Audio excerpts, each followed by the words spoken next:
Good afternoon, ladies and gentlemen, dear friends. I'm very glad to welcome you on the 20th Economic Forum in St. Petersburg, and I'd like to begin by looking at that audience by remembering that the first mayor of this city, Anatoly Sobchak, was one of the founding fathers of this forum. And since then,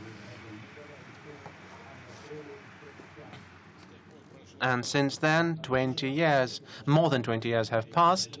The forum began as sort of a regional forum, although then we organized it with the help of the city administration, city authorities. But now the forum has turned into an important platform where we can meet, discuss the problems and exchange opinions. First of all, I'd like to thank the heads of the international organizations and leaders of the states, as well as authoritative politicians and business leaders who responded to our invitation and came here.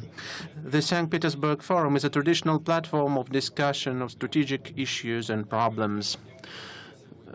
The conversation of this kind is very important today when the world is undergoing serious transformation and deep changes are rooted in all the areas of life. I'd like to use this rostrum to share my ideas on Russia in the changing world. I'd like to begin with the systemic problems which global economy is facing, and all the countries, almost all the countries. After the crisis of 2008 and 2009, we have managed partially to level up our financial balances and limit, although not overcome, the debt growth and make money flows more transparent and manageable. However, structural problems accumulated in the global economy still remain. To relaunch the growth is not yet an achievement. By the way, the economic uncertainty and the depletion of the former sources of growth are the root causes of the current geopolitical tensions, and there is a risk that the tensions can be going up and even provoked artificially. So it is in our common interest to find a constructive way out of this situation. The leading countries of the world are looking for the sources of growth in capitalizing the huge technological potential which exists already and continues to be formed or developed. Most of all, they are looking for that in the digital and industrial technologies, robot construction, energy, biotechnologies and medicine, and in other areas. The discoveries in these areas can lead us to a real technological revolution, to an outburst of labor efficiency. It is already happening, and it will inevitably happen. I'm speaking about the restructurization of the whole areas and industries. Many industries and assets will be devalued, and the demand on jobs, professions, and competencies will change, and the competition will be aggravated on the traditional and the developing markets, or emerging markets.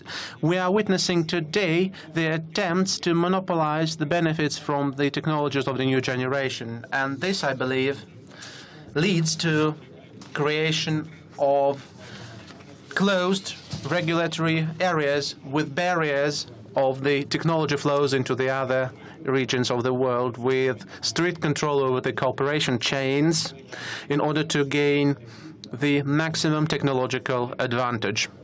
We have been in discussions with my colleagues, and some of them say that it is possible, but I think that this forecast is not possible. Technologies may be sustained for some time, but they cannot be limited into a closed space, even if it is a huge geographical area.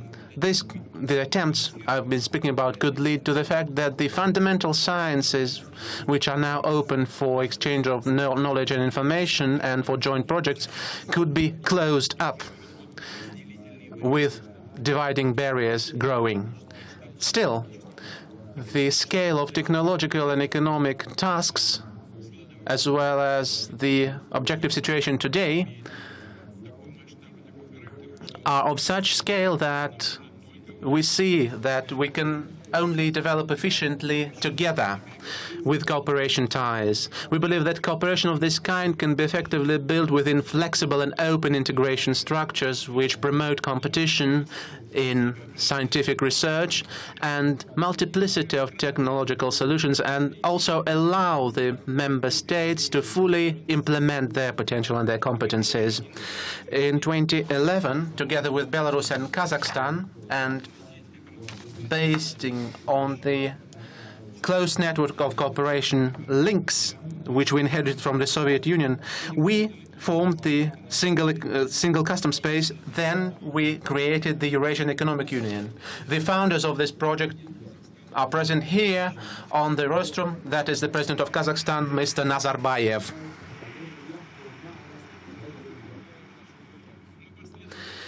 We are deepening our integration. We are lifting barriers which stand in the way of developing trade, investments, technologies, and workforce movements.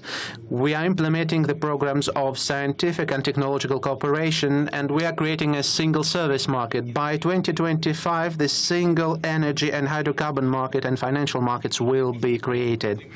We see a huge future in interaction of Eurasian Economic Union with other countries and integration organizations. By the way, the desire to create the free trade area with the Eurasian Economic Union has been expressed by about 40 states and international organizations. We believe, with our partners, that the Eurasian Economic Union might become one of the centers of a broader integration contour. Within this contour, we will be able to solve large technological tasks, motivate and involve new participants into the technological development process. Recently in Astana, we discussed this, and we believe and propose to create a greater Eurasian partnership with the participation of the Eurasian Economic Union and those countries with which we have close relations already: China, India, Pakistan, Iran, and our CIS partners, as well as other interested states and organizations. We could begin with simplifying and unification of regulations in branch cooperation and investments, as well as non-tariff measures of technical and phytosanitary regulation and customs administration, as well as protection of the intellectual property rights. And then we could move on to lowering and cancelling the tariff barriers. We could be based on a whole network of bilateral and multilateral trade agreements with the different depth, speed and level of interaction, with different openness of markets depending on the readiness of this or that national economy to such cooperation. The arrangements about joint projects in high-tech education and science should be the basis of our road to future and should create the basis for our joint development on the basis of equal cooperation. In June, with our Chinese colleagues, we are planning to officially launch the negotiations to create the comprehensive trade and economic partnership in Eurasia with the participation of the states of the Eurasian Economic Union and China. I expect this to become one of the first steps of creating the greater Eurasian partnership, and we will come back to discussing this large-scale project at the Eastern Economic Summit, which will be held at in early September in Vladivostok, and I would like to use this occasion to invite all of you there. This project of Greater Eurasia is, of course, open for Europe as well, and this cooperation, I believe, could be mutually beneficial. The European Union, despite all the issues in our relations, which we know about, remains the key trade and economic partner of Russia. It is our closest neighbor. And, of course, we do care about what is happening in our neighboring European states and our neighboring European economy. For the EU, the challenge of the technological revolution and structural changes is as grave as for Russia. I understand well our European partners who keep talking about difficult decisions for Europe during the negotiations to create the TTIP, Transatlantic Partnership.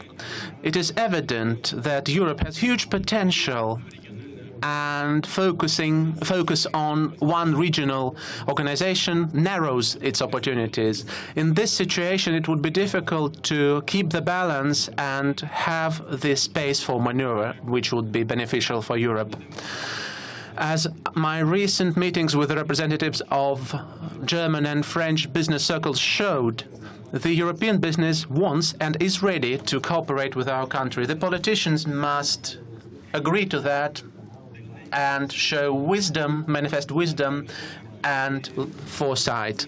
We should return confidence to Russian-European relations and revive or resume the level of our cooperation. We remember how it all started. Russia did not initiate the current downfall of relations and current issues. Russia did not impose sanctions first. All our actions were and remain only reciprocal.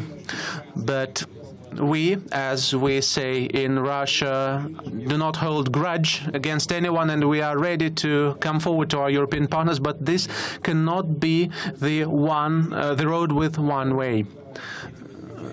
We are interested for the Europeans to join the project of the Greater Eurasian Partnership, and in this regard we welcome the initiative of the President of Kazakhstan to hold consultations between the Eurasian Economic Union and the EU.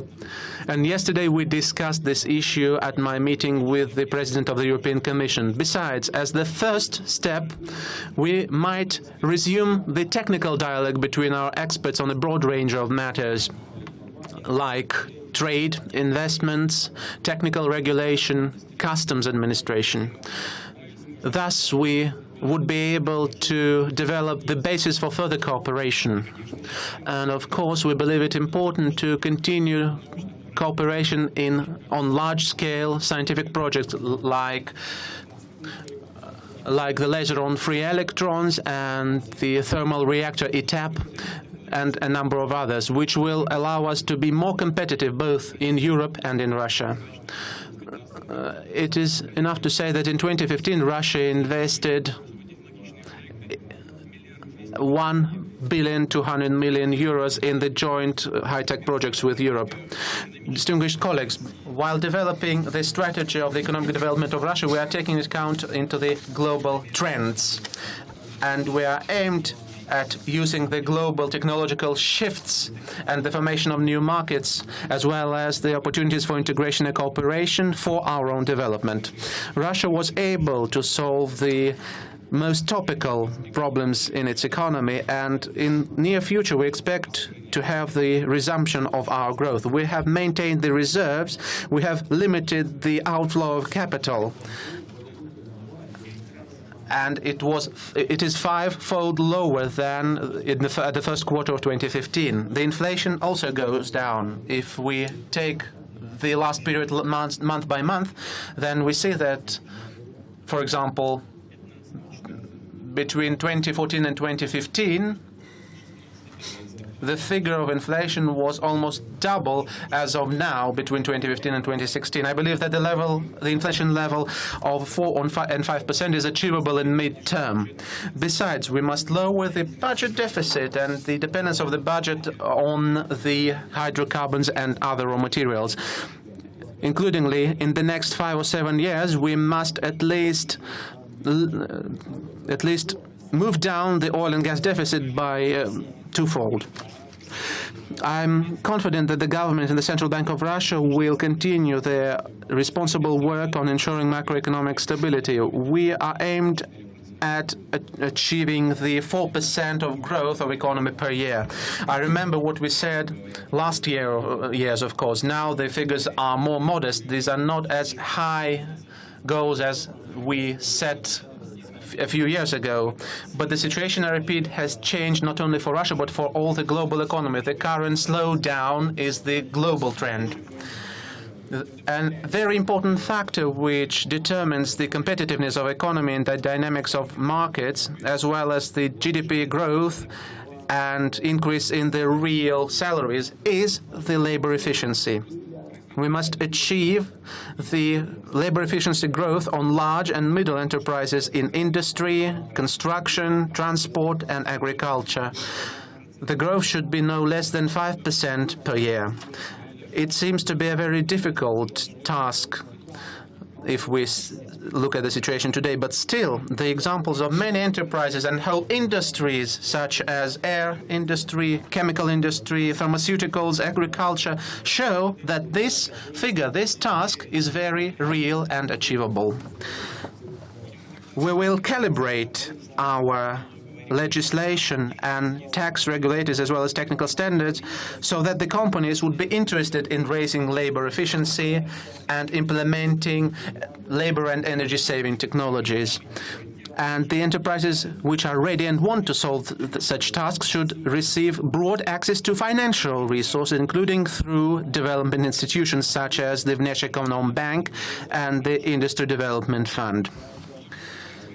The growth of labor efficiency will lead to the downfall of non-efficient labor, which means that we'll have to raise the flexibility of labor market and to propose new opportunities to people. We will be able to solve this task, first of all, by creating new jobs in SMEs. The number of employees, which is very important. The number of employees in SMEs must grow from the current 18 million people by at least 1.4 million people by 2020 and by more than 3 million by 2025.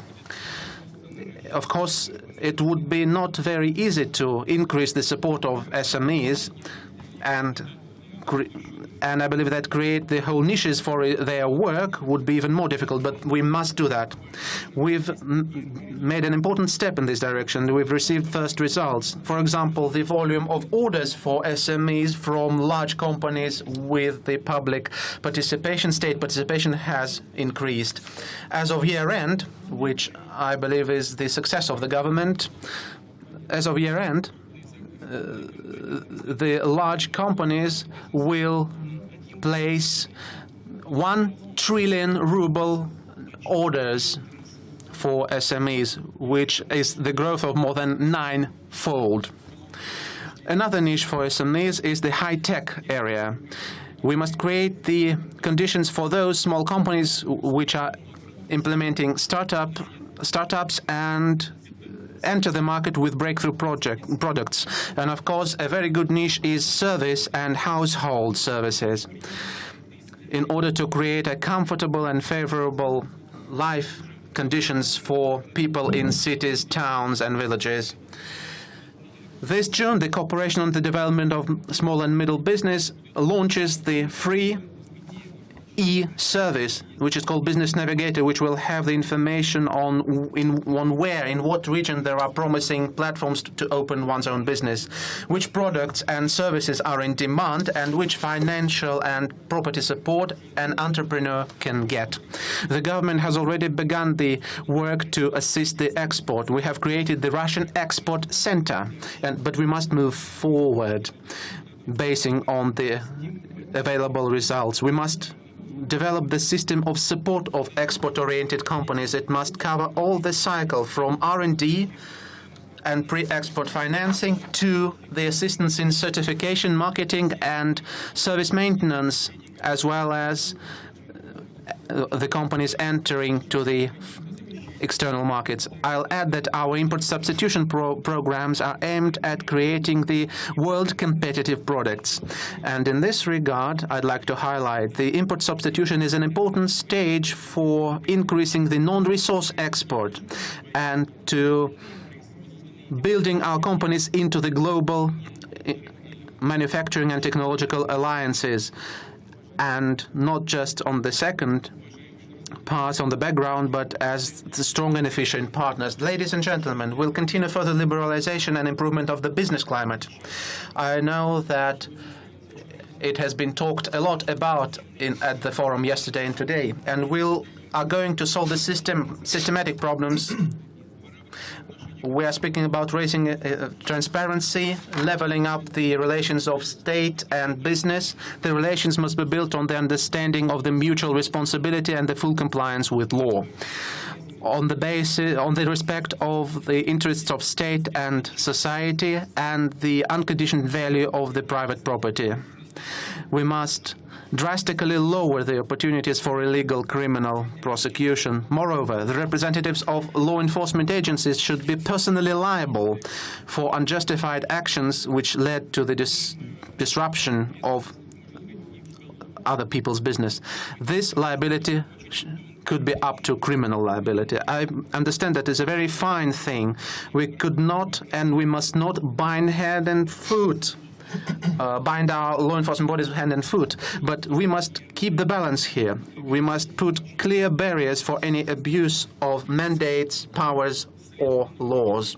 The leaders of Prosecutor's Office, Investigations Committee, Ministry of Interior, and the FSB must monitor the situation on places and, if necessary, take measures to upgrade and update the legislation. I would ask the working group on the application of law in entrepreneurship, headed by the head of the administration of the President Sergei Ivanov, to concentrate on these matters. I'd add that there has been already the package of draft laws introduced to the Parliament and prepared by this working group, which are aimed at humanizing the so-called economic articles. We must ensure the right of the business and all the citizens on just and unbiased judicial protection. The domestic judicial community has done a lot recently in order to improve the quality of justice.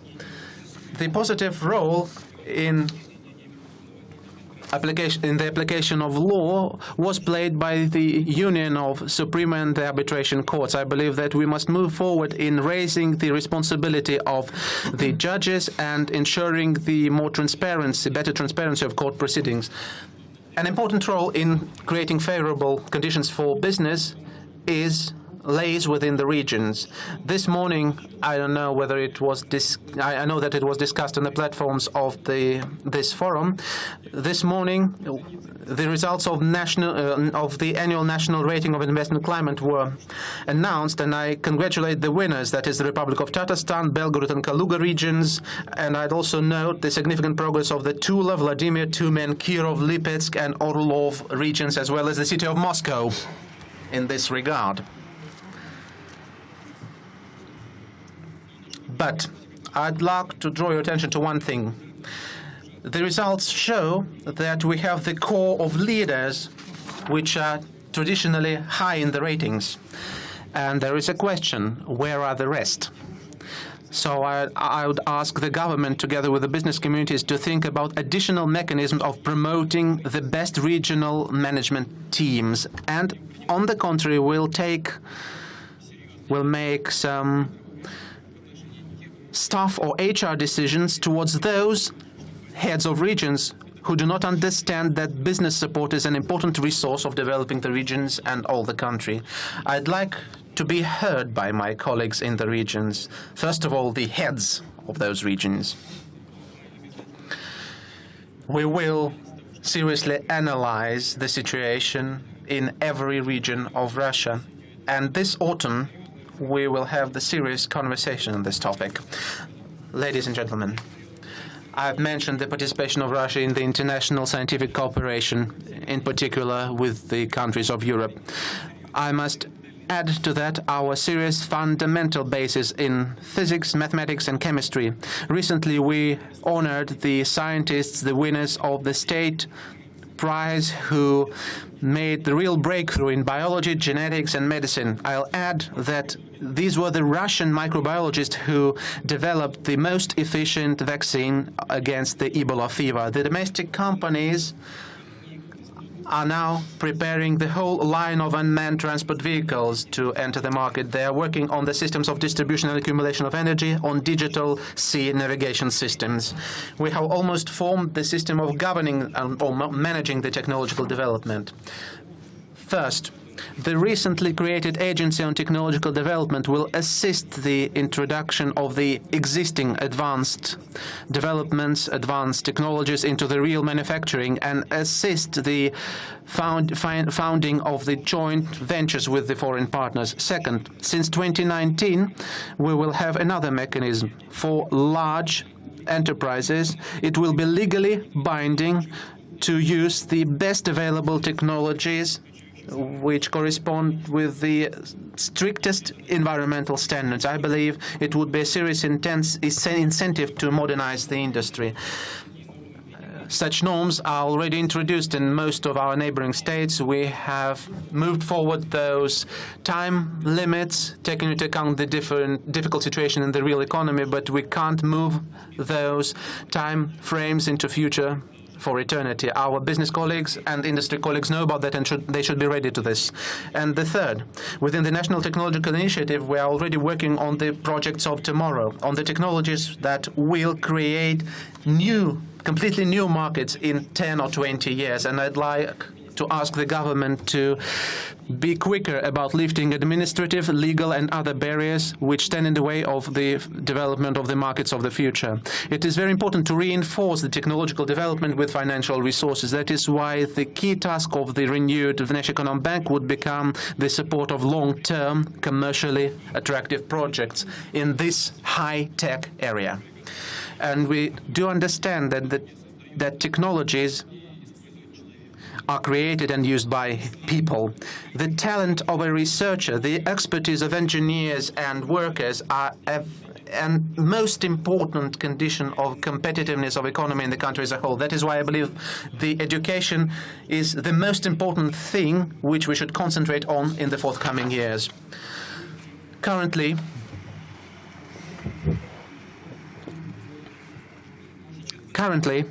we are witnessing the real revival of the interest within our young people to designing and engineering professions and natural sciences.